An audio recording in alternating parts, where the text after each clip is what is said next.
오늘은 러시아에서 13년 동안 북한 해외 파견 노동자로 근무하다 2019년 사할린에서 탈북에 성공하여 현재는 대한민국 국민으로 살아가는 최지철 씨 모셨습니다. 안녕하세요. 네, 반갑습니다. 예, 청취자분들을 위해서 자기소개 부탁드립니다. 예, 저는 북한에서 평양에서 태어나서 김일성 종합대학 평양농업대학을 졸업하고 먹고 살기 너무 힘들어서 러시아의 해외건설 노동자로 나가서 13년 동안 해외건설 노동자로 일을 하다가 2019년에 탈북해서 대한민국으로 들어온 최지철입니다.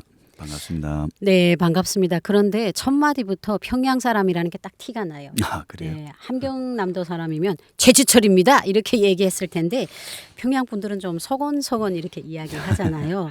그런데 제가 보니까 오실 때 보니까 이제 미국산 쉐보레 SUV 정말 좋은 차를 타고 오셨던데 북한에서는 사파리 차라고 부르죠. 예. 근데 차가 이렇게 덩치도 크고 꽤 좋아 보이던데 어때요? 차가? 아, 저도 정말 제가 이렇게 내 인생에 차를 다 몰아볼 수 있다고 생각한 건 정말 꿈에도 생각을 못한 건데요. 아, 북한에서 차 있다 하면 일반 간부들도 아니잖아요. 이거 3급 기업소 이상 돼야 차가 있는데 일생 차를 한번 타본다는 게 기껏 돈을 좀 벌어가지고 어디 가서 택시 한번 타보는 게 끝이었잖아요. 근데 여기 와가지고 이 차도 지금 세 번째예요. 처음에 중고차를 한 2번 사고 그다음에 이번에 이 새 차를 또 샀는데 정말 뭐는 좋은 기간 그 좀 멀 때마다 내가 세상에 태어나 내 차를 다 끌고 다니네. 또 도로가 얼마나 잘 빠졌어요. 여기는 네, 맞아요. 고속도로에서 정말 막 밟는 그 승차감 그 타는 그건 이루 뭐 말할 수 없어요. 너무 기쁘고 애지중지하게 잘 타고 있습니다. 지금 차를.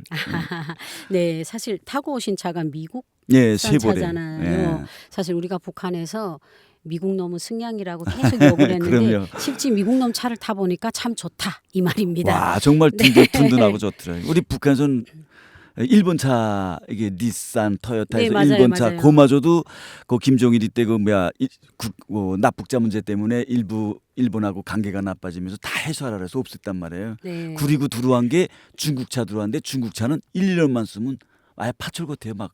맞아요. 근데 이 차는 벌써 감이 달라요. 승차감 네. 자체가 틀려요. 강철이죠. 너무 좋아요. 네. 네. 아니 이렇게 방송 시작부터 차 얘기를 하니까 이제 시작 소개 시간에 되게 소심해서 서건서건 얘기하시더니 갑자기 확 기분이 올라온 것 같습니다. 오늘은 첫 시간으로 아무것도 선택할 수 없었던 북한에서의 삶에 대한 이야기를 해보려고 하는데요. 오늘 하실 이야기를 한마디로 요약한다면 뭐라고 설명이 가능할까요? 인생은 선택이다. 아, 인생은 선택이라. 예. 네. 이게 갈림길마다 거기서 올바른 선택을 하는가 못하는가에 따라서 자기 앞날이 결정되니까. 그런데 그 인생을 선택이라고 생각한 것도요. 북한에서는 내 인생을 내가 선택할 수가 없잖아요. 네. 다 당에서 한다길고 당에서 내가 하고픈 일을 하는 게 아니라 당에서 하려는 대로 국가에서 지정한 일을 하고 지정한 대학을 가야 되고 일터 하나 옮기는 것도 다 그렇게 하다 보니까 내 운명에 선택권이 없었어요. 네. 그렇게 살다가 대한민국에 와서 생활해 보니까 정말 민주주의 국가에서 살아보니까 정말 인생은 자기 선택에 달려 있다는 걸 탈북하는 과정부터 시작해서 지금까지 생각해 보니까 정말 인생은 자기 선택에 달려 있다 하는 생각이 좀 많이 듭니다.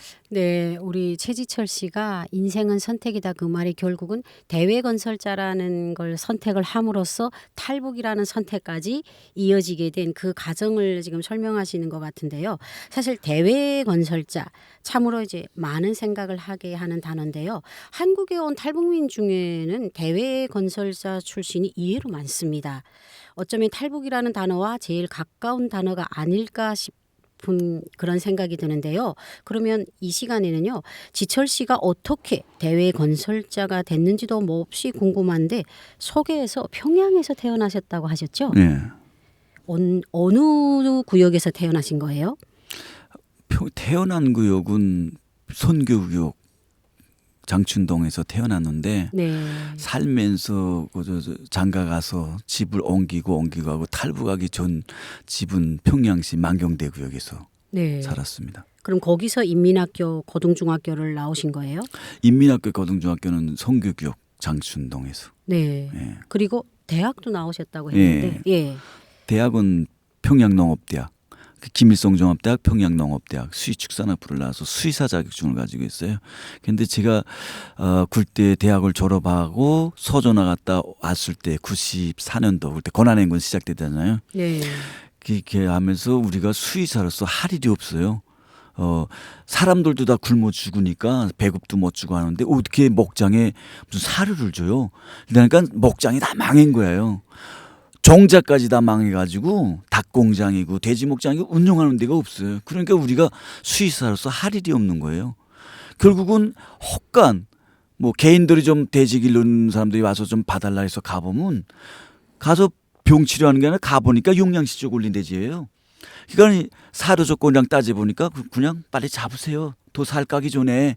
이게 진단이다 나니까 무슨 치료를 해주고 수의사로서 일을 해야지 밥을 먹고 살갔는데 그 일을 할 수가 없는 거예요. 목장이 다 망해서. 그래서 직업을 선택하기 시작한 게 그래도 외국에 가면 돈을 좀 벌 수 있지 않겠나 이런 희망을 가지고 대건설 노동자로 입직해서 러시아까지 오게 됐습니다. 아, 그런데 사실 뭐 평양에 산다고 해서 누구나 다 뭐 김일성 종합대학 농업대학에 가는 건 아니잖아요. 네. 그러면 대학을 가는 과정 쉽지 않았을 것 같아요. 공부는 근데 잘하신 것 저는 같아요.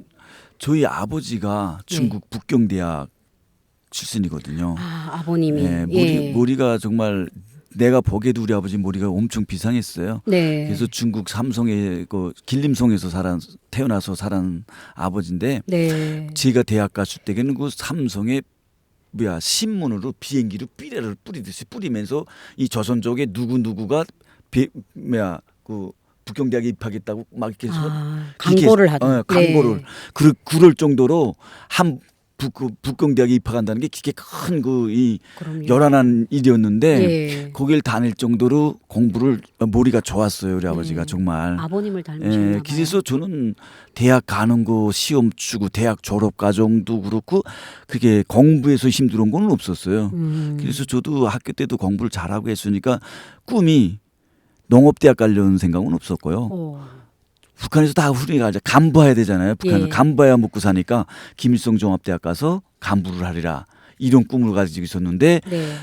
그 마지막에 중학교 졸업 때 돼서 그 상급학교 추천을 받을 때게 보니까 그때 우리 아버지가 많이 말리더라고요. 그때 종합대학은 안 된다. 아, 왜 그래서 왜 종합대학 안 되냐 하니까 그때 아버지가 우리는 이 출신 성분이 골리기 때문에 갈 수가 없다. 우리 아버지가 그 북경대학에서 3학년인가까지 있다가 들어와 가지고 김일성 종합대학 정치영재학부를 졸업했거든요. 네. 그러면 간부를 해야 되는데 저희 친구들하고 똑같이 졸업했는데 다른 친구들은 다 간부를 하는데 우리 아버지만 노동자로 살은 거예요. 계속. 그러니까 친구들이 이렇게 좀 집에서 와서 술도 먹고 하고 무슨 신세지도 있어서 올 때 보면 다 간부들인데 우리 아버지만 노동자인 거예요. 근데 다 와서 하나같이 말하는 거 보면 우리 아버지가 머리 좋았다는 소리는 다 말하는데 왜 아버지는 그러면 간부를 못했나? 성분이 걸려서 중국에서 태어났다는 이유로. 그래가지고 그 말을 해주면서 우리는 네가 생각하듯이 이렇게 간부가 될 수 없다는 걸 굴때야 내가 우리 집이 출신 성분이 걸린다. 그거 왜 걸리냐? 그러니까 그거 그렇게 돼 있다. 여기서 북한에서는 그걸 너무 따진다. 뭐 중국에 지금 친척이 있는 것도 아니지만 자기는 그것 때문에 지금까지 간부를 발전 못했다는 거. 그러니까 네가 내 전초를 밟지 않았으면 좋겠다. 이렇게 해서 그러면 어머니가 수의사였으니까 어머니 때가 수의사 때는 그래도 고기랑 좀 많이 먹었어요. 네. 수의사니까. 그렇죠. 그때는 또 고기 생산도 좀 했고. 그러니까 아버지는 어머니 직업을 따르는 게 좋지 않겠나 해서 제가 간 게 수의학부로 갔습니다. 그러면 대학을 졸업하고 어디로 배치를 받으셨어요? 대학 졸업하고 3대 혁명 소조로 우선 3년을 나갔다 왔는데 그때가 여기 개성시에 나와 있다니까 이게 한국에서 비행기 뜨는 거 내리는 거 다 보고 정말 삐라도 많이 받고 네. 대북 방송도 많이 듣고 그러면서 거기서 한 3년을 생활하고 서조 끝나고 배치받은 게 나는 또 이제 같이 출신 성분이 또 걸려서 다른 사람들처럼 무슨 뭐 이 자기가 희망하는 직업 좀 비슷한 데라도 이렇게 다 추천받고 갔는데 네. 저는 평양 하력발전소 노동자로 배치받았어요. 아, 그럼 거기서 노동자 생활을 몇 년이나 하신 거예요? 8년을 했어요. 와. 대학 졸업생으로서 이 자기 직업을 못 가지고 그저 일반 그 부업 목장의 관리공으로서 8년 생활을 했습니다. 그런데 거기서 아내분을 만나셨다면서요? 아니 아내분은 거기서 만난 건 아니고요. 네. 아내하고 저는 같은 대학 같은 학급에서 같은 옆 책상에서 공부하다가 예. 만난 케이스입니다. 아, 나이도 그러면 동갑이고요. 연애를 만나. 연애도 한 9년을 했죠 결국은. 와. 대학 때부터 서적까지 계산하면. 네. 근데 네. 북한은요. 그때 당시는 뭐 연애라는 게 흔치도 않았거니와 될수록이면 만나면 오래를 만나더라고요. 북한 사람들은 좀 그런 게 있잖아요. 네. 자꾸 사람을 바꾸거나 이런 건 없는데 그러면서 8년 동안 일을 하면서 또 수의사의 본연의 직업으로 돌아가셨다면서요. 8년 후에 각종 그 뇌물을 주고 오케이 길을 찾아서 겨우 빠진 게 네. 거기서 빠져서 인민봉사천국 수의방역소로 들어가서 자기 직업을 찾았습니다. 아, 그러면 거기서 생계는 어떻게 이어가실 수 있었어요? 그때는 뭐 권한행군을 뭐 몇 번을 할 때니까 점점 살기는 더 힘들었을 때고요. 정작 거기에 들어와서 이제는 내 직업을 찾았으니까 이제 열심히 내 직업을 해서 열심히 살아보리라고 생각했는데 8년 동안 대학 졸업하고 굴 한 잔 못 받고 살았으니까 네. 머리가 다 이제 굳어진 거예요. 아무 실력이 없는 거예요. 그래서 맞아요. 그래서 밤새서 1년 남아 박사원도 가서 공부를 하고 해봤는데 공부하면서 보니까 옆에 박사분들 생활하는 거 보니까니 너무 생활이 한심한 거예요. 내가 기껏 여기서 이제 10년, 20년을 공부하고 해서 박사가 된들 저렇게밖에 살 수 없는 거예요. 그걸 보면서 차라리 가기도 힘든 박사길로 가느니 차라리 돈 벌러 가는 게 더 빠르겠다는 생각이 더 빠르게 들더라고요. 그래서 러시아로 오는 그 해외 대외건설 노동자로 갈 결심을 하게 되었습니다. 그럼 그때 당시가 몇 년이었어요? 2004년. 2000년대 초반이면 거의 아내들이 장사를 해서 예. 가정을 유지했잖아요. 예. 그러면 대외건설 지도국으로 갔다고 해서 다 해외로 발령되는 건 아닌데 북한에서는 저도 이제 거의 동시대를 살아온 사람으로서 저희 주변에도 러시아 외 림산 노동자나 건설 노동자로 가는 사람들을 보면요. 집을 다 팔더라고요. 그래서 집을 팔고 텔레비를 팔아서 그 뇌물을 줘야 맞아요. 예. 해외로 갈 수 있는데 어떻게 우리 지철 씨는 뇌물을 주고 발령을 받은 거예요? 저도 한 600불인가 우리는 다른 사람보다 더 줘야 돼요. 아. 왜냐하면 대학 졸업생은 또 못 가게 돼 있어요. 특히 김일성 종합대학 전함머신대학이라고 해가지고 김일성 종합대학 김책공대 김철주 사범대학 김영지 사범대학 이렇게 그 김씨 일가의 그 전함을 머신 대학은 또 특별히 외국에 못 가게 해요. 노동자로. 그러니까 저희도 창피한 거 알죠. 그러니까 대학 졸업하고 노동자로 돈벌이하러 외국에 갔다는 게 저희도 창피한 거 아니까 안 내보내줘요. 네. 우린 가고 싶은데 그러니까 그 대학 졸업한 경력을 다 바꿔야 돼요. 그러니까 돈이 많이 들어요. 그러니까 다른 사람들보다 2배를 들어요. 2배. 돈이. 아니 대한민국에서는 정말 서울대를 나오신 거나 같은데 그럼요. 해외 노동자로 나가기 위해서 내가 서울대를 나온 걸 일부러 돈을 주고 지워야 된다는 네. 이 말인데 대한민국 국민들이 들었을 때는 저게 정말 저게 세상인가? 바로 된 세상인가? 이런 생각을 할 수 있는 부분인데 그러면 그 학교 경력이나 이런 것들을 다 지워야 되면 다른 사람들보다 돈이 더 많이 들어갔는데 예. 그 돈을 어떻게 마련하실 수 있으셨어요? 근데 그 돈이 한 번에 들어가는 건 아니란 말이에요. 한 번에 뭐 600, 800불을 한 번에 주는 건 아니니까 네. 1년이면 1년 제가 있는 동안에 그 과정이 있어요. 이제 뭘 통과해야 되고 뭘 통과해야 되고 그렇죠. 그 통과할 때마다 돈을 내니까 한 번에 그 돈이 나가는 게 아니라 이번에 50불, 맞아요. 이번에 100불 이렇게 나가는 거 그걸 그때마다 그 요게조게에서 모아가지고 뭐 집재산도 이자 같이 팔고 그리고 또 우린 또 초가 그린 대로 또 장사를 했어요. 예, 그러니까 초가 빵을 만드는 걸 했는데 좀 크게 했어요. 한 8명 데리고 3교대를 일하는 정도로. 그러니까 돈을 조금 좀 벌었어요. 그때는.